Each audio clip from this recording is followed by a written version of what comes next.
전 세계적으로 유명한 어느 교수가 적은 글입니다. 요즘 대학생들 정말 한숨만 나온다.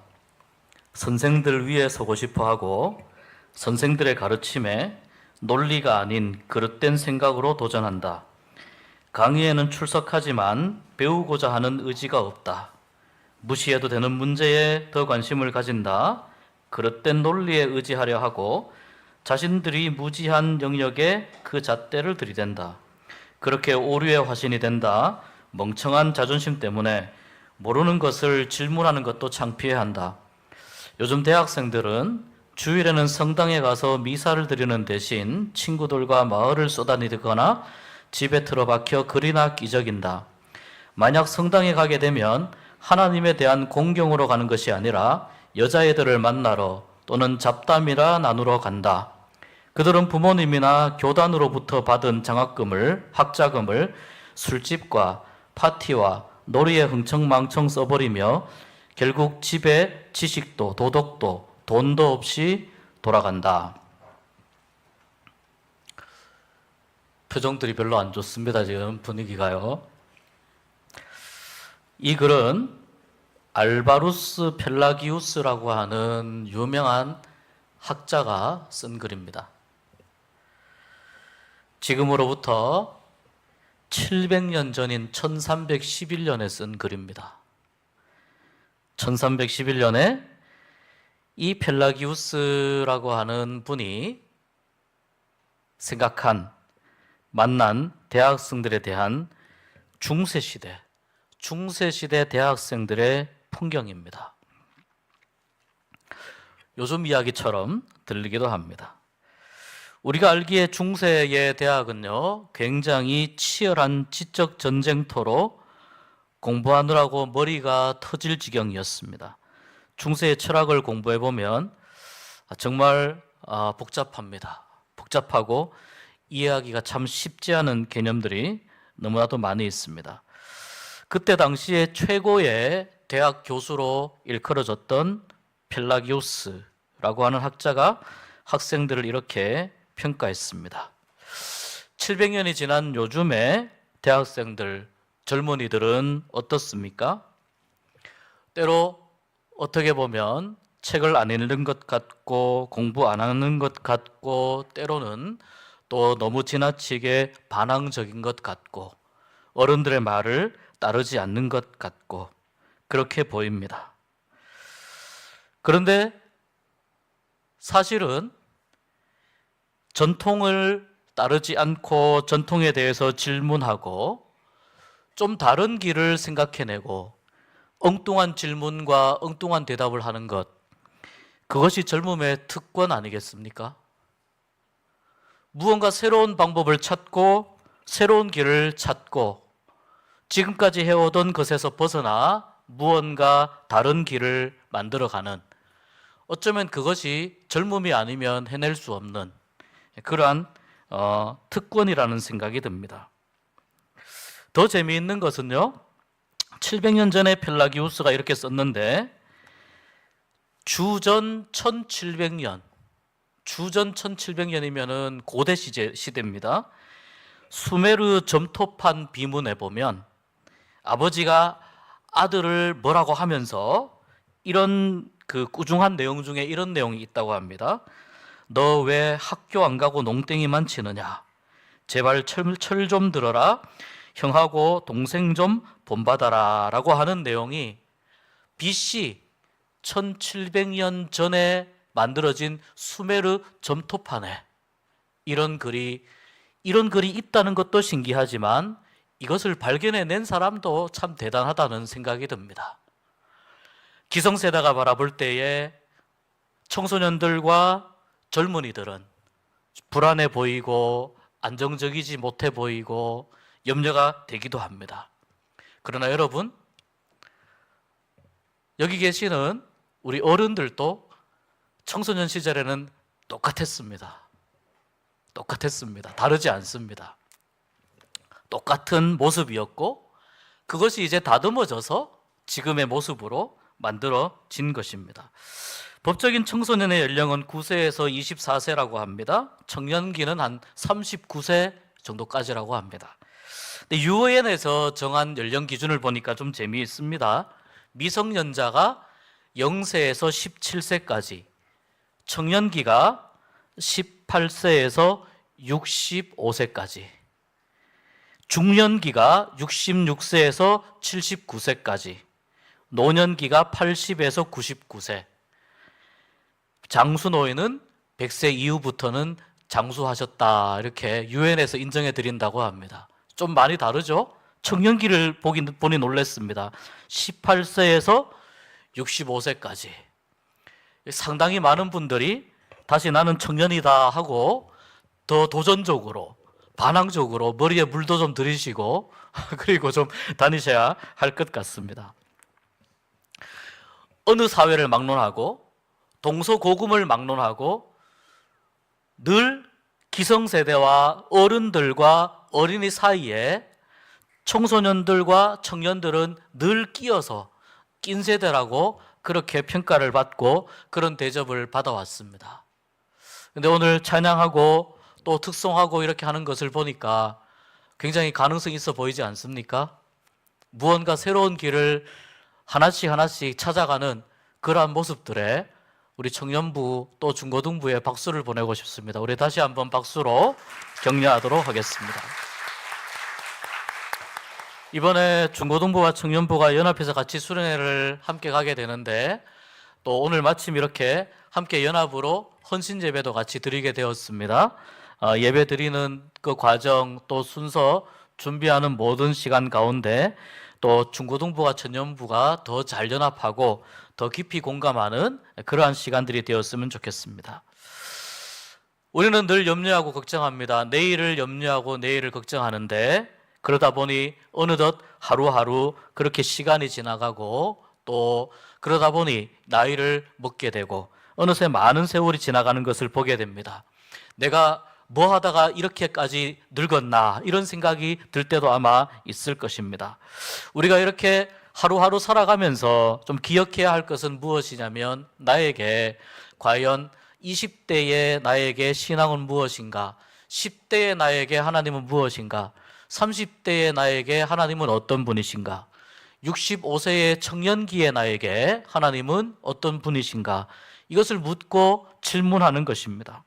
신앙을 체득하는 경로가 두 가지의 경로가 있습니다. 하나는 내가 어떤 특별한 사건과 특별한 계기를 통해서 하나님을 만나는 경우입니다. 무언가 이제 좀 말로 설명할 수 없는 그러한 계기가 있습니다. 큰 고난을 당했든지 어려움을 당했든지 이런 경우에 하나님을 만나고 거기에서 하나님을 경험하게 되고 신앙을 체득을 하게 되고 신앙을 배우게 됩니다. 그리고 또 한 가지 방법은 부모님이나 윗세대로부터 자연스럽게 신앙을 물려받는 경우입니다. 이것을 이제 웨스트호프라고 하는 학자는 공동체 이론이라고 이야기를 했습니다. 공동체 안에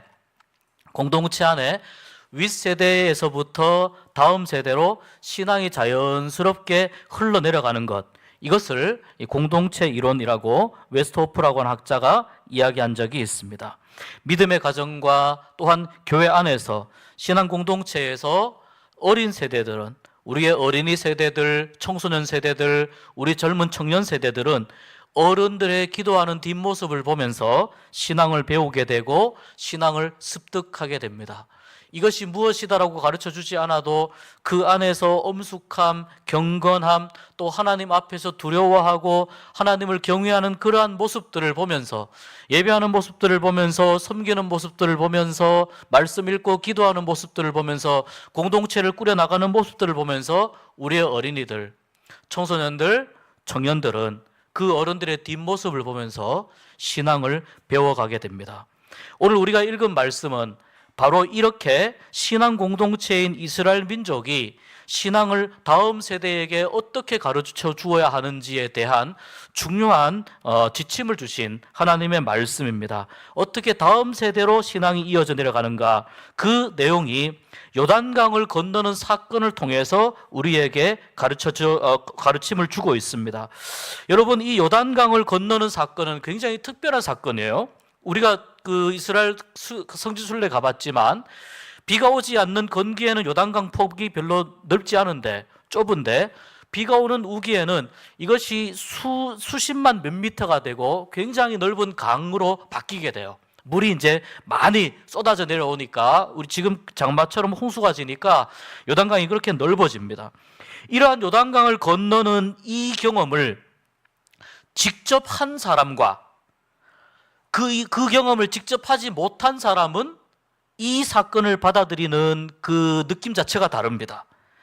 직접 경험한 세대가 이 요단강이 갈라지고 요단강 가운데로 마른 땅을 걸어서 건너가는 그 경험을, 그 감격 속에서 직접 경험한 사람이 이야기해주는 그 요단강에 대한 이야기는 그냥 듣는 사람은 다른 거예요. 저도 작년에 청년들과 처음 성지순례를 다녀왔지만, 여기에서 헬몬산이 여기고 갈릴리가 이렇게 돼 있고 갈릴리 바다가 이렇고 사해가 이렇고, 여기에서 사진을 보면서 요즘 얼마나 좋습니까? 자료들 보면서 공부하고 그렇게 내가 생각한 것과 직접 가서 밟아본 이스라엘 땅은 많이 다르더라, 이 말입니다. 그래서 강신일 선교사님이 저에게 한마디를 하더라고요. 대단한 거, 굉장한 것들을 기대하고 오지 말고 그냥 같이 함께 지내면서 이스라엘 땅이 이렇게 생겼구나 라고 하는 것을 머릿속에 감으로 익히고 가면 그것으로 충분하다, 그런 이야기를 해준 적이 있습니다. 제가 막 무언가 이제 조급해서 조금이라도 더 그 경로를 제대로 만들고 조금이라도 더 이렇게 일정을 빡빡하게 짜려고 하니 너무 그렇게 안 해도 된다고, 그렇게 하지 않아도 괜찮다고, 이스라엘이 어떻게 생겼는지 그것만 알고 가더라도 굉장히 큰 것, 성지순례 와서 큰 것을 경험하고 간다고. 실제로 그 땅을 가끔 설교 준비하면서 이렇게 그때의 그 시간들을 생각해 보며 그런 마음, 어떻게 이스라엘이 어떻게 생겼고, 오늘도 마찬가지예요. 요단강을 건너는 이 말씀이잖아요. 요단강이 어떻게 건넜는지가 대략 머릿속에 있으니까 이 말씀이 저에게 다가오는 그 느낌이 완전히 다른 거라는 거예요. 직접 경험한 사람과 듣는 사람은 완전히 다른 거예요. 자, 여기에서 어떻게 이스라엘 백성들이 그 세대에서만 하나님 믿고 끝나는 게 아니기 때문에 어떻게 다음 세대에게 이걸 가르칠까? 이스라엘 백성들은 물을 가르고 물 사이를 건너가는 두 번의 경험을 했습니다. 한 번은 홍해를 그렇게 건넜고요, 또 한 번은 요단강을 그렇게 건넜습니다. 홍해는 이런 의미가 있어요. 홍해를 건넜다고 하는 것은 이제 이집트 출애굽과는 완전히 이별하는 거예요. 출애굽과 완전히 이별하고 어디로 나오는 거예요? 광야로 나오는 거예요. 광야로 나오는데 홍해가 있었어요. 요단강은 어떤 것입니까? 요단강은 광야에서의 삶을 정리하고 이제 가나안 땅으로 들어가는 의미가 있는 거예요. 나오고 들어갈 때 이 이스라엘 백성들이 전체가 다 겪었던 경험이 어떤 경험이냐? 한 번은 홍해를 건너는 경험이고 또 한 번은 요단강을 건너는 경험이었다는 겁니다. 그러니까 이 요단강을 건너는 이 일을 지나가면서 다시 요단강을 그렇게 건널 일은 없기 때문에 어떻게 이 요단강 사건을 다음 세대에게, 우리의 자녀들에게 어떻게 이야기해주고 하나님을 이야기해 줄 것인가가 하나님 입장에서 굉장히 중요한 일이었다는 것입니다.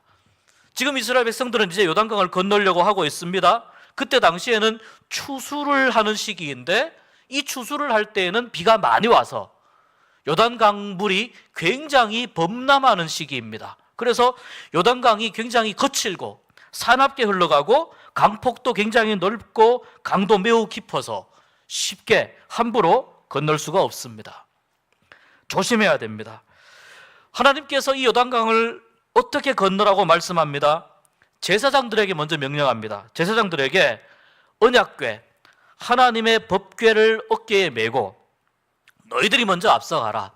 그래서 제사장들이 법궤를 메고 언약궤를 메고 요단강 가해까지 갑니다. 이미 모든 백성들은 다 짐을 바리바리 싸서 요단강을 건널 준비를 하고 전부 다 이 제사장들의 이 법궤를 따라오고 있습니다. 제사장들이 언약궤를 메고 요단강에 발을 먼저 디디라고 말씀합니다. 발을 요단강 물에 먼저 넣으라고 말씀합니다. 요단강 물이 갈라진 후에 발을 디디는 것이 아니라 발을 먼저 요단강 물에 넣으라는 것입니다. 믿음으로 요단강 물에 발을 넣으면 어떤 일이 일어날지 모르지만 하나님께서 어떤 길을 만들어 주실 것이라는 거죠. 그것을 믿고 법궤를 메고 요단강 물에 발을 넣으라는 겁니다. 제사장들도 한 번도 안 해본 일입니다. 한 번도 해보지 않은 일인데 어떤 일이 일어날지 알 수 없지만 먼저 믿음으로 순종한다는 것이, 믿음으로 순종하는 것이 하나님의 기적보다 더 앞선다는 걸 우리가 알 수 있습니다. 이것이 하나님의 공식이에요, 여러분. 하나님이 일하실 것을 우리가 기대하지만, 하나님이 기적을 베풀어 주실 것을 우리가 기대하지만, 하나님이 나에게 큰 은혜 주실 것을 먼저 기대하지만, 그것보다 먼저 해야 될 게 무엇이냐? 먼저 알 수 없는 미지의 땅에 발을 내딛는 것입니다. 무엇으로? 믿음으로 순종하면서 발을 먼저 내딛는 것입니다.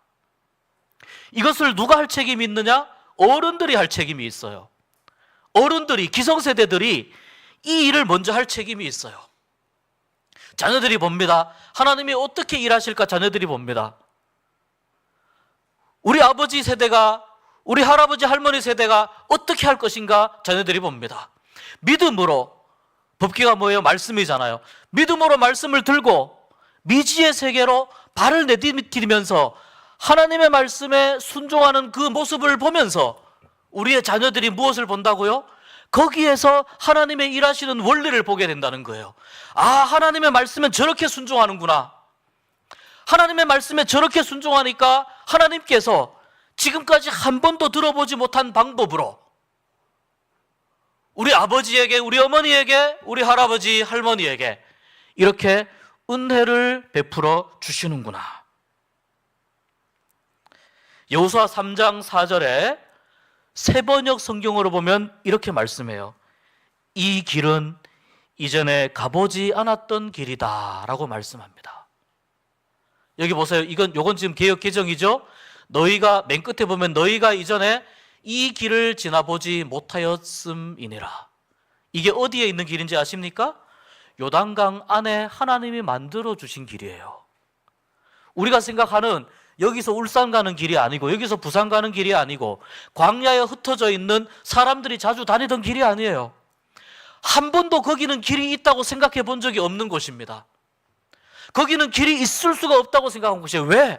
요단강이니까. 강물이 가득 차고 있으니까 여기에 어떻게 길이 날 수 있겠느냐? 하나님이 뭐라고 말씀하셨느냐? 법궤를 메고 발을 먼저 내디디면 너희들은 지금까지 한 번도 이전에 가보지 못했던 그 길을 걸어서 가게 될 것이다. 제사장들이 하나님의 말씀에 순종합니다. 법궤를 메고 요단강 안으로 들어갑니다. 발을 먼저 내딛습니다. 어떤 일이 일어납니까? 내려오던 물이 멈추고, 내려오던 물이 언덕이 생겨서 멈추고 더 이상 물이 내려오지 않습니다. 내려가던 물들은 어떻게 됩니까? 내려가던 물들은 계속해서 내려가서 그 사이로 한 번도 만나본 적이 없는 새로운 길이 그 사이로 만들어집니다. 제사장들이 발을 요단강에 내디뎠을 때 물이 범람하고 물이 더 이상 내려오지 않는 것을 보면서 제사장들도 깨닫게 됩니다. 하나님의 말씀에 순종하니까 하나님께서 일하기 시작하시는구나. 그리고 용기를 내어서 아직 다 마르지 않은 그 축축한 요단강 강바닥을 한 발 한 발 건너가서 제사장들이 어디에 가서 서느냐? 요단강의 가장 중심에, 요단강 가장 중심에 언약궤를 메고 거기에서 제사장들이 서 있는 거예요. 제사장들이 서 있고 내려오던 물들은 더 이상 내려오지 않고 내려가던 불들은 다 내려가서 이 땅이 점점 말라지고 있는 이 가운데에 제사장들의 뒤를 따라서 백성들이 한 명씩 한 명씩 그 요단강 가운데에 이전에 가보지 못했던 그 길로, 그러나 하나님이 만들어주신 그 길로 백성들이 지나가기 시작합니다. 백성들이 어디 한두 명이어야죠. 적어도 150만 명, 200만 명 되는 이 백성들이 다 지나갈 때까지 제사장들은 그 자리에 꼼짝하지 않고 그 자리에 서 있고, 백성들이 다 그 길 가운데로 지나가서 이제 이쪽 출발한 모압 평지에서 건너편 길갈리 있는 쪽으로, 그쪽으로 모든 백성들이 다 올라갔습니다. 아직 제사장들은 요단강 가운데에 언약궤를 메고 있습니다. 바로 그때 제사장들이 강둑으로 올라오기 전에, 나오기 전에 하나님이 백성들에게 말씀합니다. 백성들 12지파니까 지파별로 한 명씩 12명씩을 선택하여서 지금 제사장들이 요단강 가운데 서 있는 그곳에서 돌을 하나씩 가지고 오라고 이야기합니다. 돌을 하나씩 가지고 와서 어깨에 메고, 이것을 가지고 지금 건너온 요단강 이편에 오늘 잠잘 곳, 거기가 길갈입니다. 오늘 잠잘 곳 여기에 돌 12개를 어깨에 메고 가나안 땅에서 첫 밤을 지낼 그 길갈에 세워놓고 이것으로 하나의 표지를 삼으라고 말씀합니다. 오늘 성경 말씀에 보면, 그리고 제사장들이 있었던 그곳에도 돌 12개를 세워놓았던 것을 볼 수 있습니다. 하나님께서 왜 이렇게 하셨을까요? 이것이 굉장히 신기한 일입니다. 왜 갑자기 돌 12개를 요단강 강바닥에서 가지고 와서 지파별로 하나씩, 이것은 유다 지파를 상징하는 거, 이것은 시므온 지파를 상징하는 돌, 이것은 스불론 지파를 상징하는 돌, 왜 12개의 돌을 지파별로 하나씩 가지고 와서 그것으로 길갈 한쪽에 이 돌을 세우라고 말씀하셨을까요? 나중에 후일에 오늘 말씀의 제목처럼 너희의 후손들이 이 돌들이 무슨 뜻입니까? 이 돌들이 어떤 의미입니까? 라고 묻거든 너희들은 그 돌들을 보면서 하나님께서 요단강을 건널 때 어떻게 우리에게 역사하셨고, 어떻게 하나님께서 우리에게 은혜를 베푸셨고, 어떻게 하나님께서 우리에게 새 길을 만들어 주셨는지 그것을 전부 다 이야기하여 주어라 말씀하시는 겁니다. 이 돌들은 어떤 의미입니까? 이 돌들은 후손들을 위해서 요단 강바닥에서 가지고 온 돌들입니다. 아버지 세대가, 부모님 세대가 하나님이 살아 계시다라고 하는 것을 보여주게 하기 위해서, 하나님이 우리를 위하여 일을 하셨다, 하나님이 우리를 위하여 요단강을 가르고 요단강 안에 있는 돌들을 직접 우리 손으로 가지고 온 거야. 그 돌이 지금 너희들이 보고 있는 이 돌이야 라고 자손들에게 이야기해 주라고, 하나님의 살아계심을 이야기해 주고, 하나님이 이렇게 우리에게 역사하시고 우리를 사랑하셨다는 것을 이야기해 주라고 그 돌들을 요단강에서 하나씩 하나씩 가지고 와서 길갈에다가 세우라고 그렇게 말씀하신 거예요. 요단강을 건넌 것뿐만 아니라 이 요단강을 건넜을 때와 같이 하나님께서는 40년 지난 시간 동안 광야를 어떻게 지났는지, 어떻게 광야에서 하나님이 이스라엘 백성들을 보호하셨는지 그것에 대해서도 하나님은 말씀하라고 이야기하셨고, 홍해를 건넜을 때와 요단강을 건넌 이 사이에 40년의 시간 동안 무슨 일이 있었는지 출애굽 모든 과정을 너희들의 후손들에게, 다음 세대들에게 이야기해 주어서 너희의 다음 세대들이 하나님을 기억하지 못하는 일이 없도록 하라 하시기 위해서 이 돌들을 가지고 오라고 하신 겁니다. 하나님이 얼마나 강하고 능력이 많으신가를 알도록 하고, 우리 자손들이, 다음 세대들이 계속해서 하나님을 찬양하고 하나님을 경외하도록 하기 위해서 이스라엘 백성들이 가지고 있어야 했던 영적인 자산을, 하나님께서 그렇게 그 영적인 자산을 보호하시기 위해서 이 돌을 가지고 올라오라고 한 거예요. 그러니까 이 돌은 어디에 있던 돌이라고요? 요단강 바닥에 있던 돌인데 우리 할아버지가 이 돌을 요단강 바닥에서 가지고 와서 여기 길갈에 세웠대. 이 말 한마디면 자손들에게 모든 게 다 정리가 되는 거예요.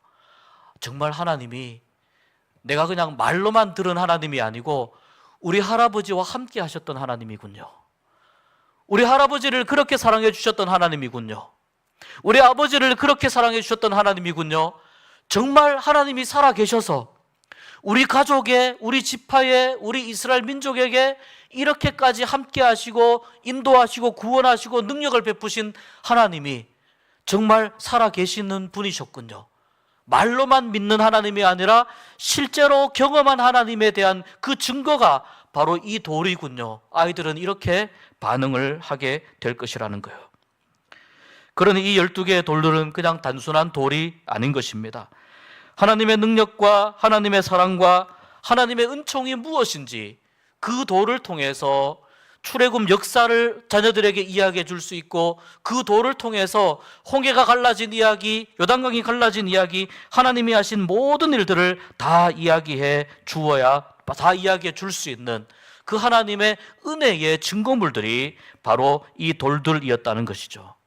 이것이 여러분 이스라엘 민족이 신앙 공동체로서 후손들에게, 다음 세대들에게 신앙을 전수해 주는 하나님으로부터 비롯된 중요한 신앙 교육의 방법입니다.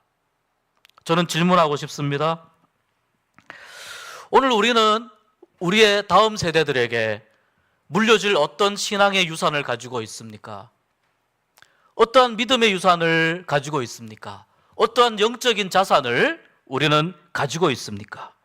우리는 다음 세대들에게 이야기해 줄, 하나님이 이렇게 우리를 도우셨다고 이야기해 줄 수 있는 그런 12개의 돌들을 우리는 가지고 있습니까? 우리는 준비해 놓고 있습니까? 교회가 다음 세대들 계속 위해서 사역을 하고 기도하면서 교회 전체가 힘써야 할 것은 무엇이냐면 교회가 자부심을 가질 만한, 교회가 자랑할 만한 이러한 12개의 돌들, 신앙의 유산들을 가지는 것입니다. 그것이 바로 교회가 준비해야 할 다음 세대를 세우고 다음 세대를 지켜나가고자 하는 중요한 교회의 사역입니다. 이를테면 이런 것입니다. 나는 너희들에게 다른 것은 내가 이야기해 줄 수는 없지만 나는 예배 드리는 일만큼은 목숨보다 소중히 여겼어. 내가 너희들에게 물려줄 수 있는 돌은 내가 목숨보다 소중히 여겼던 이 예배야. 이것이 내가 너희들에게 물려줄 수 있는 믿음의 유산이야. 나는 말도 잘하지 못하고 그렇게 부유하지도 못하고 또 그렇게 많은 달란트도 없어서 잘 섬기지는 못했지만 나는 하나님 앞에 정해진 시간에 항상 나와서 주님 앞에 무릎 꿇고 엎드려서 기도를 했어. 너희들을 위해서 기도했고 또 우리 교회를 위해서 기도를 했고 우리 교회의 어려운 일들을 위해서 기도를 했고 항상 하나님 앞에 나는 무릎 꿇고 기도한 일, 그것이 내가 너희들에게 물려줄 수 있다면 물려줄 수 있는 하나의 돌이라고 말할 수 있어. 나는 섬기는 삶을 그렇게 살았어. 헌신하는 삶을 그렇게 살았어. 나는 말씀대로 따르기 위해서 말씀의 한 자도 의심하지 아니하고 말씀을 있는 그대로 받고 그 말씀대로 순종하기 위해서 몸부림쳤어. 선교하는 삶으로, 교회와 가정인 신앙 공동체를 아름답게 가꾸어가는 삶으로, 어떻게 그리스도인으로 살아갈지 사회 속에서, 직장 속에서, 세상 가운데에서 몸부림쳤던 흔적이 어떤 분에게는 자손들에게 물려줄 수 있는 하나의 길갈의 돌일 수도 있겠습니다. 나는 하나님께 인생을 이렇게 맡기며 살아왔노라고 이야기해 줄 수 있는 돌도 될 수 있겠습니다. 내 인생을 돌아보니, 굽이굽이 돌아보니 고난밖에 남는 것이 없다고 이야기할 수 있는 분도 있을지 모르겠어요. 돌아보면 고난이고 돌아보면 고생이고 돌아보면 힘든 일이었고 어려운 일이었는데 어느덧 이 나이를 먹고 보니 그 고난 가운데에서 내가 물려줄 수 있는 것은 그 고난 가운데에서 하나님을 찾는 방법이었나라고 그렇게 자손들에게 이야기해 줄 수 있는 하나의 돌이 준비될 수 있을지도 모르겠습니다. 나는 하나님의 사랑을 깨닫고 하나님의 사랑을 실천하는 데 몸부림쳤노라고. 내 삶과 내가 살아가는 세상 가운데에서 하나님의 의를 세우기 위해서 나는 몸부림쳤노라고. 나는 물질을 잘 다스리고 하나님을 올바로 섬기는데 나의 모든 에너지를 쏟아서 모든 힘을 쏟아서 살아갔노라고. 그렇게 후손들에게 물려줄 수 있는 그러한 돌들이 우리가 준비하고 우리가 예비해야 할 돌이 아닌가 생각이 됩니다. 여러분, 청소년들과 또 젊은 세대들은 질문하는 세대들입니다. 이것은 왜 이렇습니까? 저것은 왜 저렇습니까? 그리고 교회에 질문을 할 겁니다. 당신은 무엇을 우리에게 물려줄 수 있습니까? 우리 교회는 어떤 것을 우리 다음 세대에게 물려주기 위해서 준비하고 있습니까? 우리 아이들이 우리 교회에 질문하는 내용입니다. 나는 어떤 분의 신앙의 모습을 보면서 신앙을 배워야 하고, 나는 내가 고난당할 때 누구에게 찾아가서 상담을 하고 기도를 부탁드려야 하며, 어떻게 섬겨야 하고 어떤 우선순위를 가지고 살아가야 하는지, 신앙의 질서를 정하고 신앙적으로 가야 할 길이 막막할 때 그때 어떤 기준을 가지고 살아가야 할지, 다음 세대는 질문하는 세대들입니다. 오늘 성경에서 말씀합니다. 후일에 너희 자손들이 묻거든 이 돌이 무엇입니까? 라고 묻거든 그 돌에 대해서 이야기해 주어라. 이 돌이 무엇입니까? 라고 묻거든 하나님의 놀라운 능력과 역사 속에서 우리를 인도하신 하나님의 사랑의 증거라고 이야기해 주어라. 무엇을 남겨줄 것인가? 무엇을 물려주기 위해서 우리는 우리의 길갈에 돌을 세울 것인가? 우리에게 어떤 신앙적인 유산을 물려줄 수 있습니까? 질문하는 우리 다음 세대들에게 우리가 준비해야 될 신앙적인 유산, 우리가 준비해서 물려줄 수 있을 그러한 믿음의 유산 준비하는 우리 교회가 되었으면 좋겠습니다. 여러분, 이것이 교회가 다음 세대를 위해서 미래를 살리기 위해서 교회가 반드시 모든 교인들이 힘쓰고 애써야 할, 노력해야 할 중요한 신앙적인 작업입니다. 이것은 아버지 세대가 하는 거예요. 부모님 세대가 하는 거예요. 할아버지, 할머니 세대가 하는 거예요. 어른 세대가 하는 거예요. 그리고 그 어른 세대들이 만들어 놓은 이 믿음의 유산 위에 우리의 다음 세대들이 거기에 더 멋진 신앙의 유산을 만들어가는 그림을 한번 상상해 보십시오. 너희들이 만들어갈 이 신앙의 멋진 이 아름다운 건축물에 내가 하나의 마중물이 되겠노라고, 내가 너희들에게 물려줄 수 있는 작은 믿음의 순종의 모습, 기도하는 모습, 말씀을 따라 사는 모습, 예배에 목숨을 걸고 어떤 일이 있어도 나는 예배와는 바꾸지 않았던 그러한 믿음의 모습들, 신앙의 유산들 준비하면서 이번 여름 행사 유치부 은혜롭게 잘 마쳤습니다. 너무 감사합니다. 그러나 아동부, 청소년부, 중고등부, 청년부 계속해서 여름 행사가 계획되고 있습니다. 여름 행사가 교육부에 있어서 큰 비중을 차지하는 것은 맞습니다만 여름 행사 땡하고 끝나는 거 아니잖아요. 더 본질적인 게 있다는 거예요. 더 근본적인 게 있다는 거예요. 내일 우리가 한 번도 가보지 못한 그러한 길을 하나님이 열어주실 때에 그곳에서 우리가 또 하나의 돌을 집어들 수 있으면 좋겠습니다. 또 하나의 믿음의 유산을 물려줄 수 있는 준비를 할 수 있었으면 좋겠습니다. 이것이 우리 교회가 오랜 시간 고민하고 기도하면서 우리 교회가 만들어가야 할 신앙의 모습이고 교회의 미래인 줄로 믿습니다. 내일이 있는 교회가 될 수 있기를 소망합니다. 다음 세대가 꿈을 꾸는 교회가 될 수 있기를 소망합니다. 다음 세대가 많은 신앙의 유산을 물려받을 수 있는 풍성한 영적인 자산을 보유한 교회가 될 수 있기를 주님의 이름으로 축복합니다.